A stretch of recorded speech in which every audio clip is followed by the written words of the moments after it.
मेरी शादी को बस 3 साल ही हुए थे जब अचानक मेरे पति राजेश का एक सड़क दुर्घटना में निधन हो गया। उस दिन ने मेरी पूरी दुनिया बदल दी। मैं जैसे एक पल में विधवा नहीं बल्कि मानो जीवन से ही कटी हुई हो गई थी।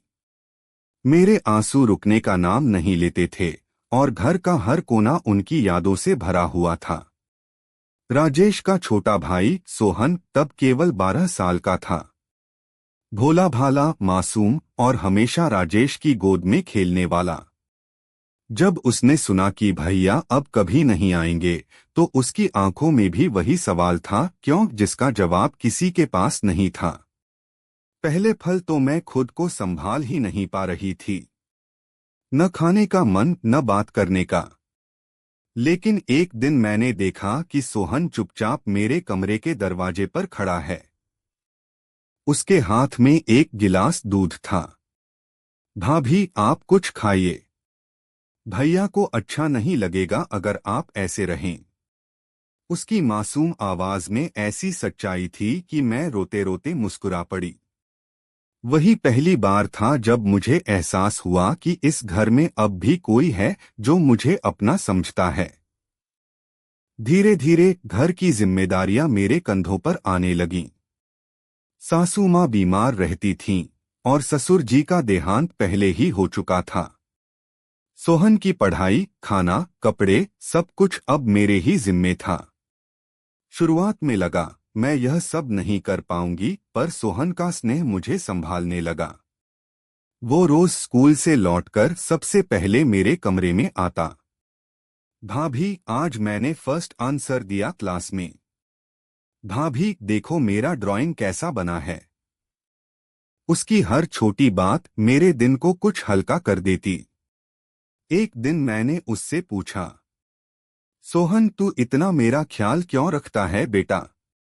वो बोला, भाभी, भैया ने कहा था अगर मैं कभी नहीं रहूं तो तू अपनी भाभी का ख्याल रखना, और मैं वादा निभा रहा हूं। उसके इन शब्दों ने मेरे दिल को चीर दिया।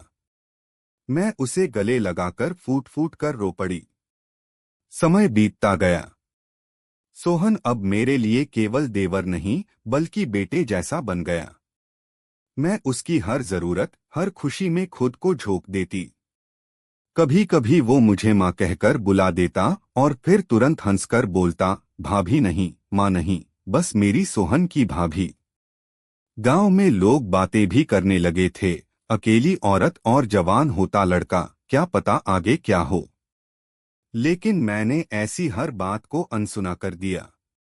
मेरा मन जानता था कि हमारा रिश्ता पवित्र है, एक भाई और भाभी का, जिसमें प्रेम है लेकिन स्वार्थ या पाप का कोई नाम नहीं। एक दिन सोहन ने स्कूल से आते ही कहा, भाभी, मैं बड़ा होकर अफसर बनूंगा और आपको अब कोई काम नहीं करने दूंगा। मैंने मुस्कुराते हुए कहा, बस यही चाहता हूं बेटा कि तू इतना बड़ा बने कि लोग तुझे राजेश के नाम से नहीं, तेरे अपने नाम से पहचाने। आज कई साल बीत चुके हैं। सोहन अब 20 साल का नौजवान है। पढ़ाई में अव्वल और दिल से उतना ही साफ जितना बचपन में था। हर त्योहार पर जब वो मेरे पैरों में झुककर प्रणाम करता है और कहता है, भाभी, आप मेरी माँ से बढ़कर हैं, तो मेरी आंखें भीग जाती हैं। राजेश अब इस दुनिया में नहीं है, पर उसने जो रिश्ता हमारे बीच छोड़ा था वो आज भी जीवित है। कभी कभी रात को मंदिर के पास बैठकर मैं भगवान से कहती हूँ, हे प्रभु, मुझे अब कोई दुख नहीं। तुमने मेरे जीवन से एक इंसान लिया, पर उसके प्यार की छाया रूप में सोहन को दे दिया। सोहन की मासूमियत, उसका अपनापन और उसका वादा ही मेरे जीवन की सबसे बड़ी ताकत बन गया। वो न सिर्फ मेरे पति की आखिरी निशानी है, बल्कि उस रिश्ते का प्रमाण भी है जो खून से नहीं, दिल से